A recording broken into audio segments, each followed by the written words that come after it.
పరిశుద్ధ గ్రంథం ఛానల్ వీక్షిస్తున్న ప్రతి ఒక్కరిని దేవుని పేరట వందనాలు తెలియజేసుకుంటున్నాం. ప్రేమ, సంతోషము, సమాధానం సదా మీకు తోడేంటి నడిపించునుగాక. నిన్నటి దినాన ఇర్మియా గ్రంథం 51వ అధ్యాయం చదువుకున్నాం. ఈరోజు ఇర్మియా గ్రంథం 52వ అధ్యాయం చదువుకుందాం.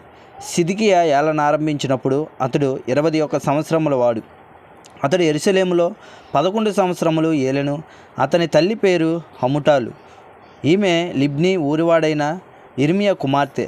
యెహోయాకీము నడిచిన చెడ్డ నడత ప్రకారముగా సిద్కియాయు యెహోవా దృష్టికి చెడ్డ నడత నడిచెను. యెహోవా కోపపడి తన ఎదుట ఉండకుండా వారిని తోలివేయనంతగా ఆ చర్య యెరూషలేములోను యోదాలోను జరిగెను. సిద్కియా బబులోను రాజు మీద తిరుగుబాటు చేయగా అతని ఏలుబడి యందు 9వ సంవత్సరము 10వ నెల 10వ దినమున బబులోను రాజైన నెబుకద్రెజ్జరు తన సైన్యమంతటితో యెరూషలేము మీదకి వచ్చి దానికి ఎదురుగా దండు దిగినప్పుడు పట్టణమునకు చుట్టూ కోటలు కట్టిరి. అలాగ జరగగా సిద్కియా ఏలుబడి యందు 11వ సంవత్సరము వరకు పట్టణము ముట్టడిలో ఉంచబడెను. 4వ నెల 9వ దినమున క్షామము పట్టణంలో హెచ్చుగా నున్నప్పుడు దేశ ప్రజలకు ఆహారము లేకపోయెను. పట్టణ ప్రకారములు పడగొట్టబడగా సైనికులందరూ పారిపోయి రాజు తోటకు దానిపై 2 గోడల మధ్యనున్న ద్వారపు మార్గమున రాత్రి యందు పట్టణములో నుండి బయలు వెళ్ళిరి. కల్దీలు పట్టణమును చుట్టుకొని ఉండగా సైనికులు యొర్దాను నది మార్గముగా తరలిపోయిరి. కల్దీల దండు సిద్కియా రాజును తరిమి యెరికో మైదానములో అతని కలుసుకొనగా అతని దండు అంతయు అతని యొద్ద నుండి చెదిరిపోయెను. వారి రాజును పట్టుకొని హమాతు దేశమందలి రిబ్లా పట్టణమునకు నున్న బబులోను రాజునొద్దకు అతని తీసుకొని పోగా అతడు అచటనే సిద్కియా రాజునకు శిక్ష విధించెను. బబులోను రాజు సిద్కియా కుమారులను అతని కన్నుల ఎదుట చంపించెను. మరియు అతడు రిబ్లాలో యోధా అధిపతులనందరినీ చంపించెను. బబులోను రాజు సిద్కియా కనులు ఓడదీయించి 2 సంఖ్యలతో అతని బంధించి బబులోనునకు అతని తీసుకొని పోయి మరణము వరకు చెరసాలలో అతన్ని పెట్టించెను. 5వ నెల 10వ దినమున అనగా బబులోను రాజు నెబుకద్రెజ్జరు ఏలుబడి యందు 19వ సంవత్సరమున బబులోను రాజు ఎదుట నిలుచు నెబుజరదాను రాజదేహ సంరక్షకుల అధిపతి యెరూషలేమునకు వచ్చెను.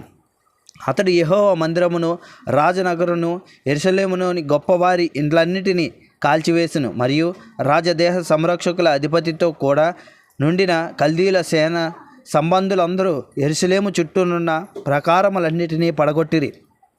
మరియు రాజదేహ సంరక్షకుల అధిపతి అయిన నెబుజరదాను ప్రజలలో కడుబీదలైన కొందరిని పట్టణంలో శేషించిన కొదవ ప్రజలను బబులోను రాజు పక్షము చేరిన వారిని గట్టి పనివారిలో శేషించిన వారిని చెరగొని పోయెను. అయితే రాజదేహ సంరక్షకుల అధిపతి అయిన నెబుజరదాను ద్రాక్ష వనములను చక్కపరచుటకును సేద్యము చేయుటకును కడుబీదలలో కొందరిని ఉండనిచ్చెను. మరియు యెహోవా మందిరములో నుండి ఇత్తడి స్తంభములను మందిరంలో నుండిన మట్లను ఇత్తడి సముద్రమును కల్దీలు తునకలుగా కొట్టి ఆ ఇత్తడి అంతయు బబులోనునకు గొనిపోయిరి. అదీగాక వారు బిందెలను కుండలను కత్తెరలను గిన్నెలను గరిటెలను యాజకులు సేవ చేయు ఇత్తడి ఉపకరణములన్నిటినీ కొనిపోయిరి. మరియు పల్లెములు దోపార్తులను గిన్నెలను పాత్రలను బంగారు వాటి బంగారమునకు వెండి వాటిని వెండికి చేర్చుకొని రాజదేహ సంరక్షకుల అధిపతి కొనిపోయిను. రాజైన సొలొమోను యెహోవా మందిరమునకు చేయించిన 2 స్తంభములను సముద్రమును మట్ల క్రింద ఉండిన 12 ఇత్తడి వృషభములను కొనిపోయెను. వీటికన్నిటికున్న ఇత్తడి ఎత్తు వేయుటకు సాధ్యము అసాధ్యము. వాటిలో ఒక్కొక్క స్తంభము 18 మూరల ఎత్తుగలది. 12 మూరల నూలు దాని చుట్టూ తిరుగును. దాని దళసరి 4 వేళ్ళు. అది గొల్లది. దాని మీద ఇత్తడి పైపీఠము ఉండెను.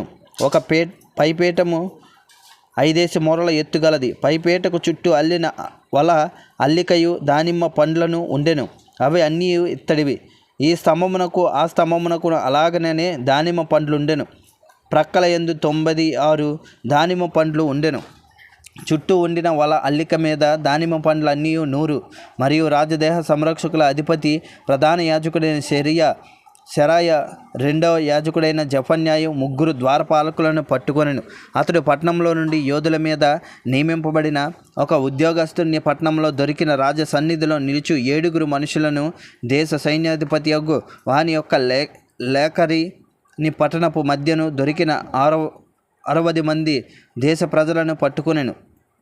రాజదేశ సంరక్షకుల అధిపతి అయిన నెబుజరదాను వీరిని పట్టుకొని రిబ్లాలో నుండిన బబులోను రాజు నొద్దకు తీసుకుని వచ్చెను.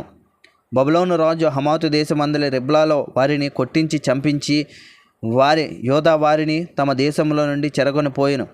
నెబుకద్రెజరు తన ఏలుబడి యందు 7వ సంవత్సరమున 3023 యూదులను చెరగొని పోయెను. నెబుకద్రెజరు ఏలుబడి యందు 18వ సంవత్సరమున అతడు యెరూషలేము నుండి 832 చెరగొని పోయెను. నెబుకద్రెజరు ఏలుబడి యందు 23వ సంవత్సరమున రాజదేహ సంరక్షకుల అధిపతియగు నెబుజరదాను యూదులలో 745 మనుషులను చెరగొని పోయెను. ఆ మనుషులు వెరసి 4600. యోధా రాజైన యెహోయాకీమును చెరపట్టబడిన 37వ సంవత్సరమున 12వ నెల 25వ దినమున బబులోను రాజైన ఎవీల్మెరోదకు తన ఏలుబడి యందు మొదటి సంవత్సరమున యోధా రాజైన యెహోయాకీమునకు దయచూపి బందీ గృహంలో నుండి అతని తెప్పించి అతనితో దయగా మాట్లాడి అతనితో కూడా బబులోనులో నుండి రాజుల సింహాసనము కంటే ఎత్తైన సింహాసనం అతనికి నియమించెను. మరియు అతడు తన బందీగృహ వస్త్రములు తీసివేసి వేరే వస్త్రములు ధరించుకొని తన జీవిత కాలమంతయు ఎవీల్మెరోదకు సన్నిధిని భోజనము చేయుచూ వచ్చెను. మరియు అతడు చనిపోవు వరకు అతడు బ్రతికిన దినములన్నీ అనుదినము అతని పోషణకై బబులోను రాజు చేత భోజన పదార్థములు ఇయ్యబడుచుండెను. ఇంతటితో ఇర్మియా గ్రంథం పూర్తయింది.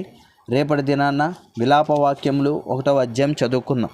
ప్రేమ, సంతోషము, సమాధానం సదా తోడయుండి నడిపించునుగాక.